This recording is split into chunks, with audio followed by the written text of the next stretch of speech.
Hello, my name is Doug Leasure. I want to welcome you to another training session for Active Planner. Today what we're going to look at would be creating OLAP Cubes from our Active Planner data and then analyzing the cube using Excel pivot tables. Okay, so the first thing we need to understand is that the OLAP Cubes that we build inside of Active Planner are based on our plan sheet data. So let's start by taking a look at our one of our plans, and one of the branches in our plan, the department expense coming from our standard demo data. One of the branches is the sales analysis branch. And if you take a look at that, we can see that the sales analysis branch is made up of a set of plan sheets, and it looks like one for each territory. Let's go ahead and open up one of the territories and see territory sheets and see what's inside of there. We'll go ahead and just use the US 01. And if we open it up, we can see that this sheet contains information, prior actual and current year budget information for the territory US, the US North territory. And then the various salespeople, Bill, Victor, Jerry. And then within that, it's also broken down by our product categories: clothing, gift sets, glassware, mouse pads, other, and pens. Let's take a look at the dimensions that were used to create the plan sheet.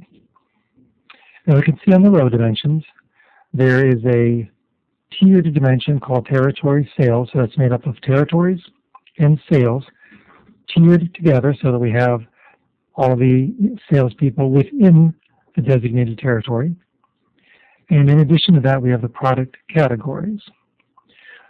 So from the perspective of the set of dimensions used to create these plan sheets, we would have the product category, we would have the territories, and we'd have the salespeople.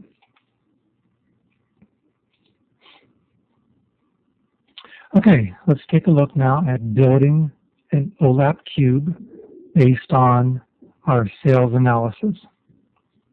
So what we want to do is come here to the, in the tasks pane, to the cube folder, where we can right-click over here and say that we want to create a new cube. It's going to ask us for a name or a key. So we'll make it sales analysis.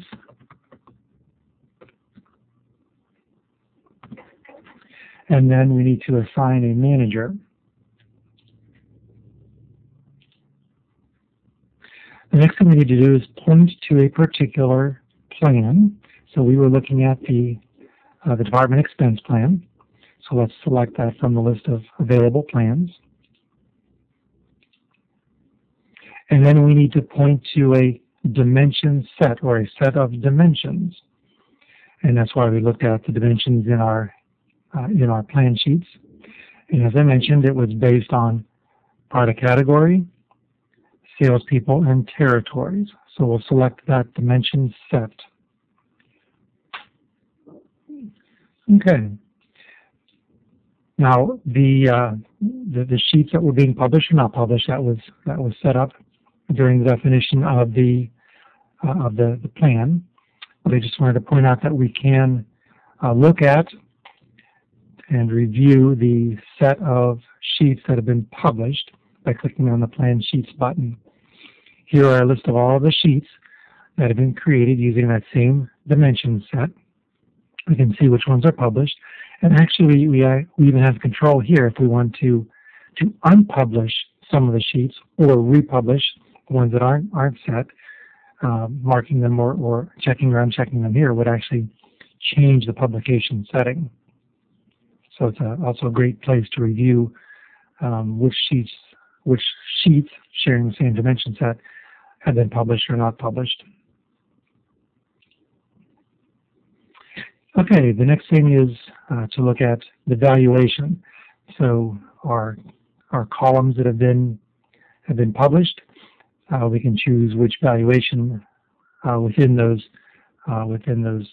column sets have been which ones we want to use then for building our OLAP cube. And typically, 99% of the time, you would use the net change as the valuation. So the last thing we need to do is just simply tell Active Planner where our analysis server is, and point to a database within that analysis server that we'll use for building our OLAP cube. Now, admittedly, you probably will need assistance here from your IT department to make sure that they have installed and created your analysis server, and that they've given you permission to use it, and that they've created a database there for you to use for building the Active Planner cubes. But once you know the name of the server, we can just simply enter that.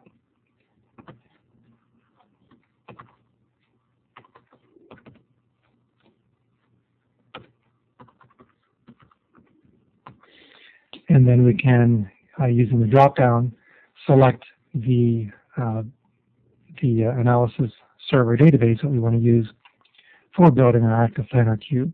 So I will select, in my case, the Active Planner Training database. And now I can save the cube definition.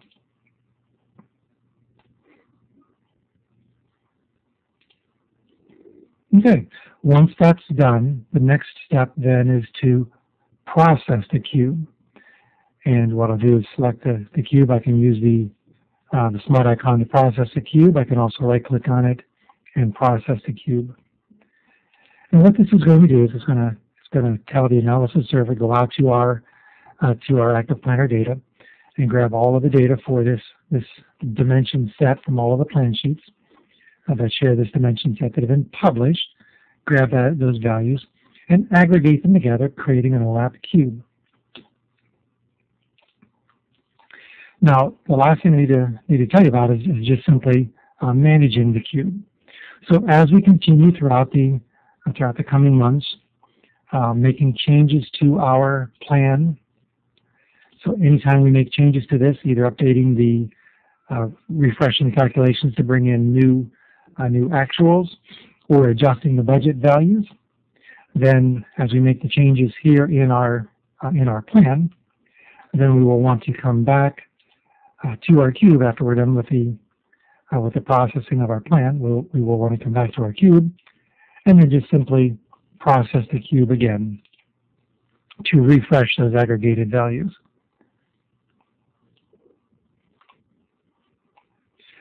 So it's fairly simple to maintain and update the cube then, and it's also fairly fast process.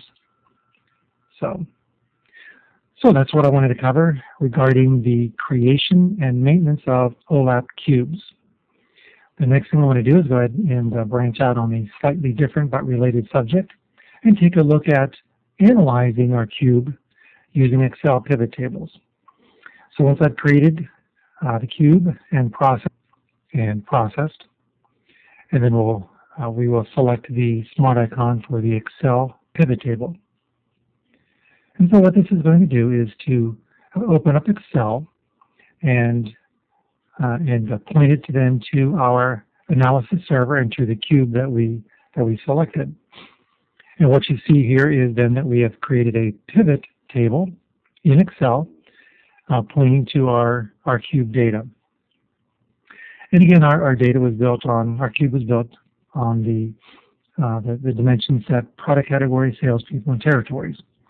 So alphabetically, product category is the first entry in the list.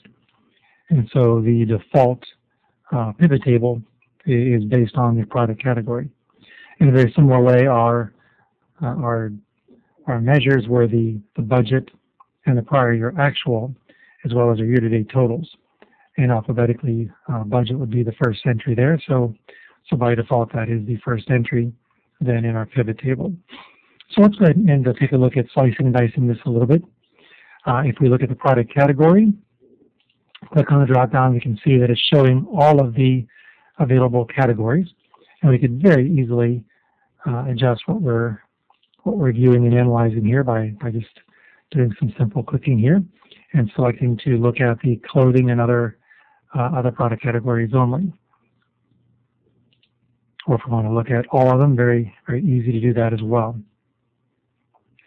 The next thing we notice is that that the years, the dates that have been available or published in our OLAP Cube, 2006 and 2007, because we have prior year actual, and that's the 2006 data, and then we have budget data for the current year, which would be 2007. As we're looking at the budget only, then it doesn't make sense to look at the 2006 year, so we can simply adjust that by clicking on the down arrow for the year, removing the 2006 year. In a similar way, it doesn't make sense for us to have a grand total here, so we can very easily adjust that, go to the table options, and remove the grand totals for the row. All right, looks pretty good. So we could easily save this Excel file, and as we open it up later on, it'll point back to the same pivot table, same look and feel. Very nice and easy to do. I just wanted to point out as well that we can very easily, as we're looking at the pivot table, very easily make a graph out of it by running the chart using the chart wizard, and you can see how quickly and easy it is to make a chart of that pivot table. So, all right, another thing you might want to know about when we're looking at the year or the date information, how easy it is to slice and dice this into the individual quarters. And you'll notice, of course, our chart follows what we're doing in the pivot table.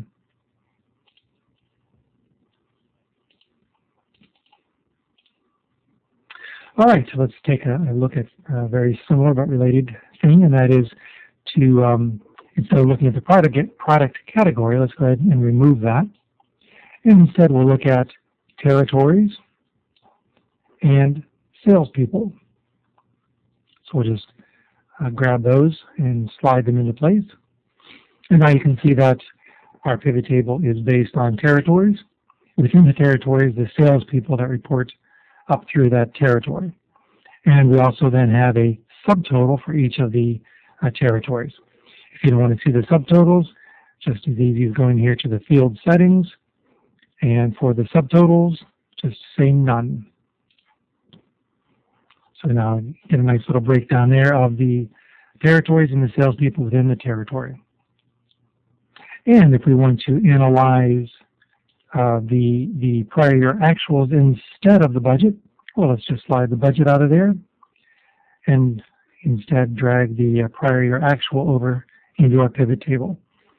Now remember, we're still looking at 2007, so let's just adjust that and look at 2006, which is where the prior year actuals are stored. And there, just that simply, we've switched from looking at the budgets to looking at the prior year actuals. Okay, hopefully this gives you a good overview of using the Excel pivot tables to slice and dice and analyze the OLAP Cube that we built within Active Planner. All right, that's everything I wanted to cover for today. Thank you for joining me, and I'll look forward to working with you in a future training session. Thank you.